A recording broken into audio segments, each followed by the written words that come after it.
Olá, amados irmãos, amigos, eu quero agradecer a Deus mais uma vez pela sua atenção e agradecendo também por mais esta oportunidade de poder estar compartilhando a palavra de Deus, essa maravilhosa palavra, né? Eu quero louvar a Deus por esta oportunidade. Hoje eu quero tratar um assunto com você de privilégio, né? Todos nós gostamos de ter privilégios, né?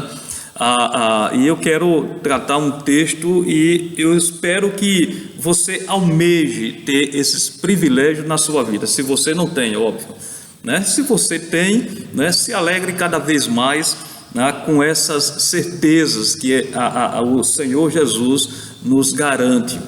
Então quero convidar você para refletirmos sobre o texto de Romanos no seu capítulo 8, versículos 31 a 39, um texto bastante conhecido, e eu quero tratar de um tema assim para nós seguirmos uma lógica, e o tema são os privilégios daqueles que estão em Cristo, os privilégios daqueles que estão em Cristo Jesus. Então, o texto de Romanos no seu capítulo 8, versículo 31 ao 39 nos diz: que diremos, pois, a estas coisas? Se Deus é por nós, quem será contra nós? Aquele que nem mesmo o seu próprio filho poupou, antes o entregou por todos nós, como nos não dará também com ele todas as coisas? Quem intentará acusação contra os escolhidos de Deus? É Deus quem os justifica. Quem é que condena?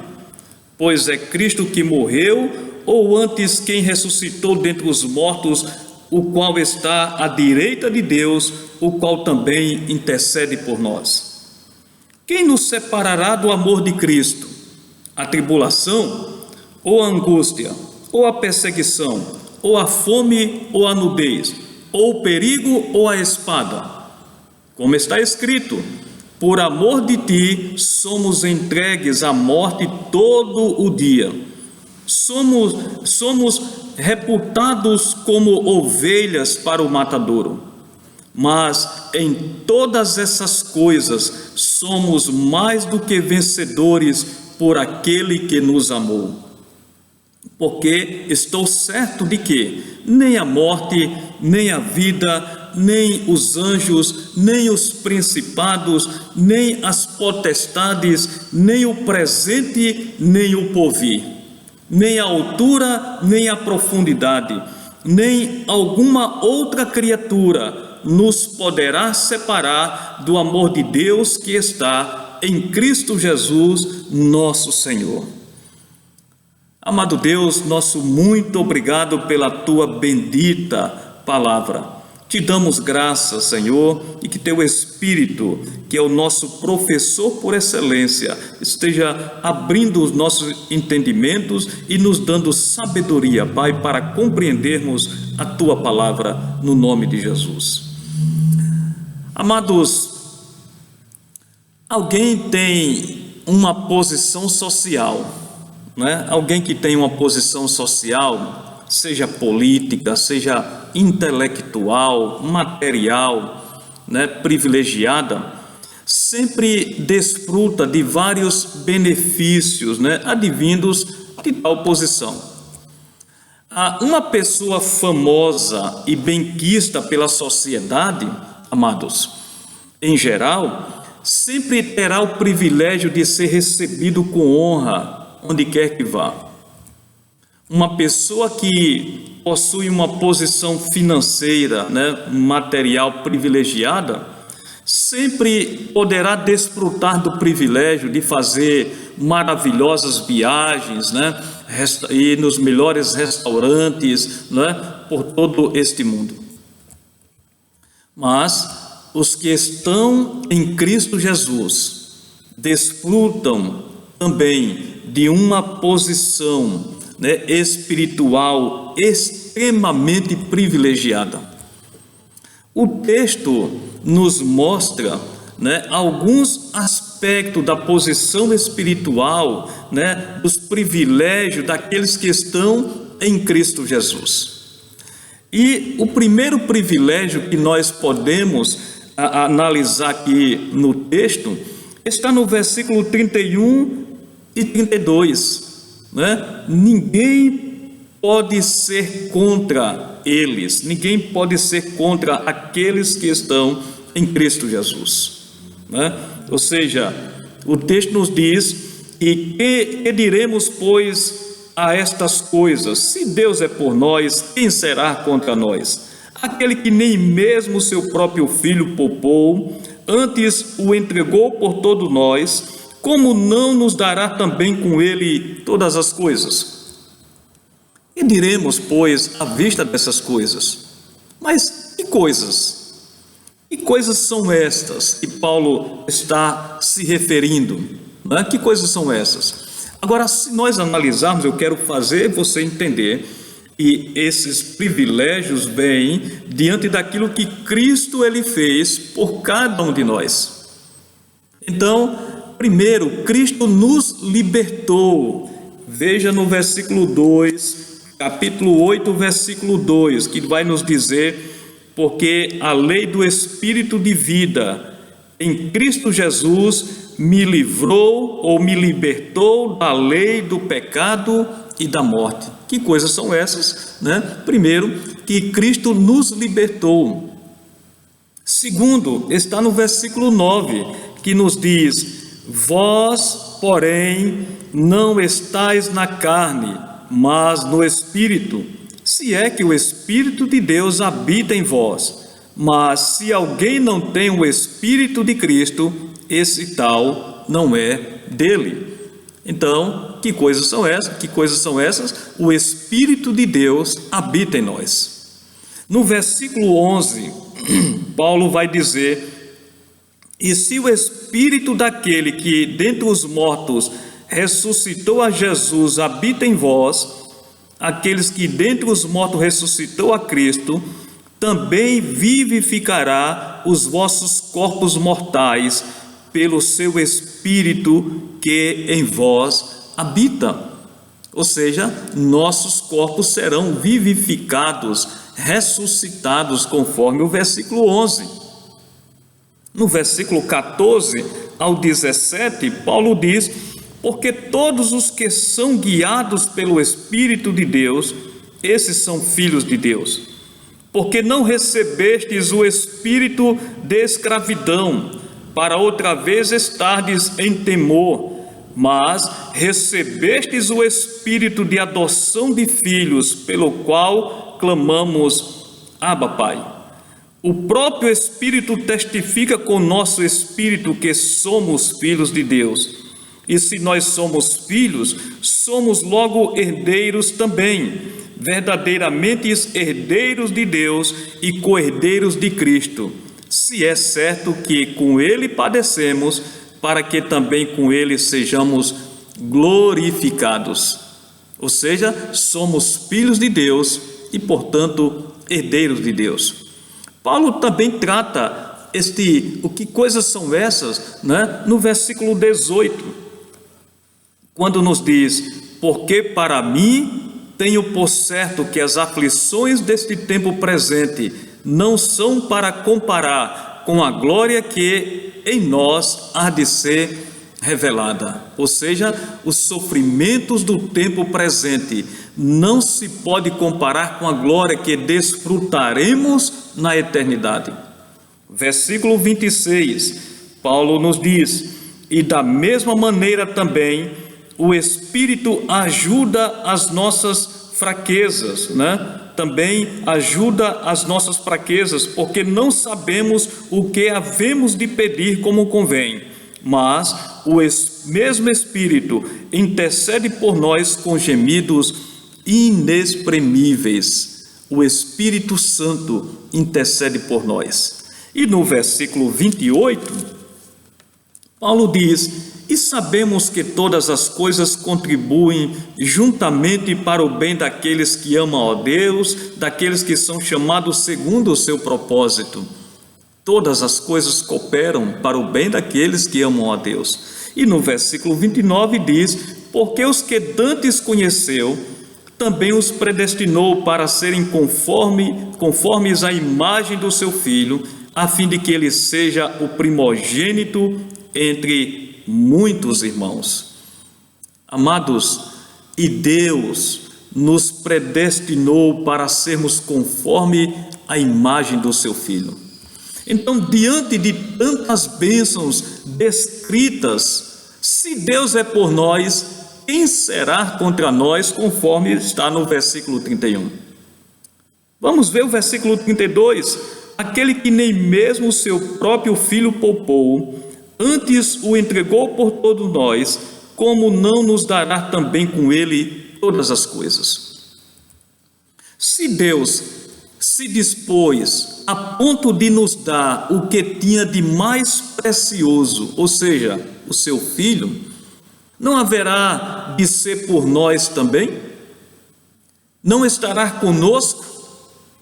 Não nos dará tudo o que tivermos necessidade? Porque Ele é suficiente para suprir todas as nossas necessidades. Ele foi suficiente para providenciar a salvação, para nos salvar, para nos libertar. Então Ele é suficiente também para nos dar todas as coisas. Lembrando que já temos todas as coisas, porque nós já recebemos, nós já temos todas as bênçãos, né, celestes, já fomos abençoados por Cristo Jesus.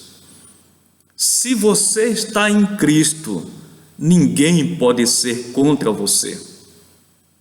Segundo, versículo 33, olha só o que diz aqui, né? E mostra a ideia, nos mostra esse privilégio que ninguém pode acusá-los. Versículo 33, quem é que condena? Pois é Cristo quem morreu, ou antes quem ressuscitou dentre os mortos, o qual está à direita de Deus e o que também intercede por nós. Quem tentará acusar, incriminar, culpar aqueles que estão em Cristo, aqueles a quem Deus elegeu? A resposta é implícita. Ninguém. Todavia, amados, sabemos que Satanás é o acusador. Portanto, precisamos conhecer e crer em nossa posição espiritual em Cristo, para que ninguém, nem mesmo o inimigo, não encontre ocasião em nossas vidas. E se encontrar, já fomos perdoados por Cristo, porque ninguém pode acusá-los. Versículo 33 nos diz: porque somos eleitos de Deus, escolhidos por Deus. O versículo 33 também nos mostra que é Deus quem nos justifica, é Deus quem o justifica. E o que significa ser justificado por Deus? Significa, amados, ser declarado justo, absolvido, sem culpa. Todavia, essa justificação não se dá com base em nossos méritos, pois não os temos. Esta justificação, ou seja, essa declaração de que somos justos, se dá com base nos méritos de Cristo que nos são imputados, que nos são creditados. E Paulo fala isso aos Romanos, quando Paulo diz no capítulo 3, no seu versículo 21, Paulo mostra essa grande verdade, quando diz o seguinte: mas agora se manifestou sem a lei a justiça de Deus, tendo o testemunho da lei e dos profetas. No versículo 24 do mesmo capítulo, ele nos diz: sendo justificados gratuitamente pela sua graça, pela redenção que há em Cristo Jesus. E no versículo 28 nos diz: concluímos, pois, que o homem é justificado pela fé, sem as obras da lei. Justificado pela fé naquilo que Cristo fez por cada um de nós. Então, se conhecermos, e crermos nestas verdades, Satanás não terá sucesso em suas investidas contra nós. Nossa vitória contra as acusações de Satanás está no sangue de Jesus e em nosso testemunho firme da nossa fé em Cristo. Então, se você, amado, se você está em Cristo e crê que é salvo, foi escolhido por Deus e que foi justificado por Ele, ninguém pode te acusar. Terceiro, olha só o versículo 34, que nos diz o seguinte: quem é que condena? Pois é Cristo que morreu, ou antes que ressuscitou dentre os mortos, o qual está à direita de Deus, o qual intercede também por nós. No versículo Romanos 8:1, nós lemos o seguinte: portanto, agora nenhuma condenação há para os que estão em Cristo Jesus, que não andam segundo a carne, mas segundo o Espírito. Ninguém pode condená-los. No campo jurídico, e é interessante que no campo jurídico, primeiro deve haver uma acusação formal, para depois, de provada, haver a condenação. Portanto, se ninguém pode nos acusar, muito menos poderá nos condenar. Porque ninguém pode nos condenar. Por que ninguém pode nos condenar? Primeiro, conforme nós estamos vendo, porque Jesus morreu por nós. Versículo 34 nos mostra isso. No versículo 34, Paulo vai dizer o seguinte: olha, foi Cristo que morreu, e através de sua morte, ele cancelou o escrito de dívida que era contra nós, conforme diz lá em Colossenses, no seu capítulo 2, versículo 13 e 14, o escrito da dívida que era contra nós, por ordenanças e nos era prejudicial, ele cravou na cruz, pagando o preço dos nossos pecados. Segundo, por que ninguém pode nos condenar? Nós podemos entender porque Jesus ressuscitou. No versículo 34 nos mostra isso, e por isso nós também ressuscitaremos. O versículo 11 do capítulo 8 diz: e se o Espírito daquele que dentre os mortos ressuscitou a Jesus habita em vós, aquele que dentre os mortos ressuscitou a Cristo também vivificará os vossos corpos mortais pelo seu Espírito que em vós habita. Por que ninguém pode nos condenar? Porque Jesus está à direita de Deus. Versículo 34, nós vemos tudo isso, Vemos tudo isso. Aquele que está à direita de Deus. E espiritualmente, nós também estamos em Cristo assentados nos lugares celestiais, conforme Paulo também trata na carta aos Efésios, tanto no capítulo 2 como no capítulo 1. Por que ninguém pode nos condenar? Porque Jesus intercede por nós. Lembra lá no final, está à direita de Deus, o qual também intercede por nós. Lembrança para os que não creem. Quem crê e for, amados, quem crê em Cristo está salvo.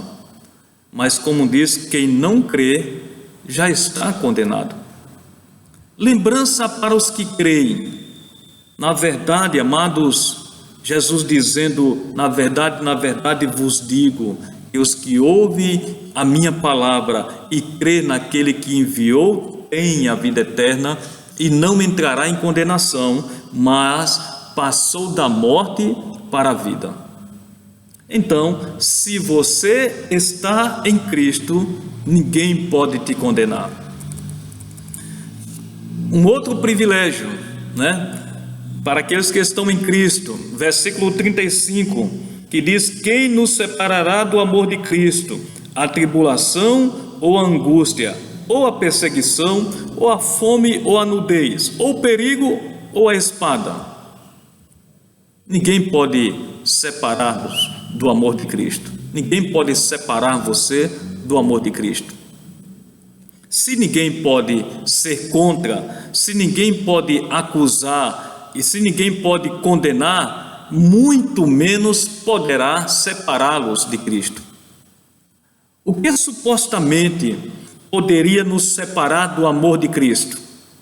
Dificuldades, conforme diz o versículo 35 a 36. Dificuldades não são necessariamente obstáculos para os filhos de Deus, mas sim o caminho apontado por Ele. Dificuldades não podem nos separar do amor de Cristo, muito pelo contrário. Em todas estas coisas, porém, somos mais do que vencedores. Nada, absolutamente nada, pode nos separar do amor de Deus que está em Cristo Jesus. Filipenses, no capítulo 1, Filipenses capítulo 1, versículo 6, olha o que Paulo vai nos dizer, escrevendo também para a igreja lá de Filipos. Olha o que Paulo vai dizer, capítulo 1, versículo 6. Tendo por certo isto mesmo, que aquele que em vós começou a boa obra, a aperfeiçoará até o dia de Jesus Cristo. 2 Timóteo, no seu capítulo 1, 2 Timóteo, capítulo 1, versículos 2 Timóteo, capítulo 1, versículo 12, Paulo vai dizer o seguinte, olha, capítulo 1, versículo 12, por cuja causa padeço também isto, mas não me envergonho, porque eu sei em quem tenho crido, e estou certo de que é poderoso para guardar o meu depósito até aquele dia. Eu lhes dou a vida eterna, jamais perecerão eternamente, e ninguém as arrebatará da minha mão. Cristo falando através do apóstolo João. Se você está em Cristo, nada poderá separá-lo do amor de Deus. Amados, concluindo esse pensamento, apropriemo-nos de nossa posição espiritual em Cristo Jesus e desfrutemos de todos os privilégios que esta posição nos concede. É uma maravilha. Então, esses são os privilégios daqueles que estão em Cristo, daqueles que pela fé creram em Cristo, na sua morte e ressurreição. E se você não tem este privilégio, você pode ter. Basta você crer em Cristo com todo o seu coração, crê em Cristo, crê na sua morte e ressurreição. Você também vê dentro de você, você olhar para você e perceber que necessita de um Salvador, Cristo. E se você reconhece a Cristo como Senhor e Salvador, que Cristo morreu na cruz e ressuscitou, perdoando os nossos pecados, os seus pecados, para lhe dar uma nova vida em Cristo, e que assim também você venha ter esses privilégios, deposita a sua fé em Cristo Jesus. Creia nele de todo o seu coração e viva para a glória de Deus. Que Deus te abençoe.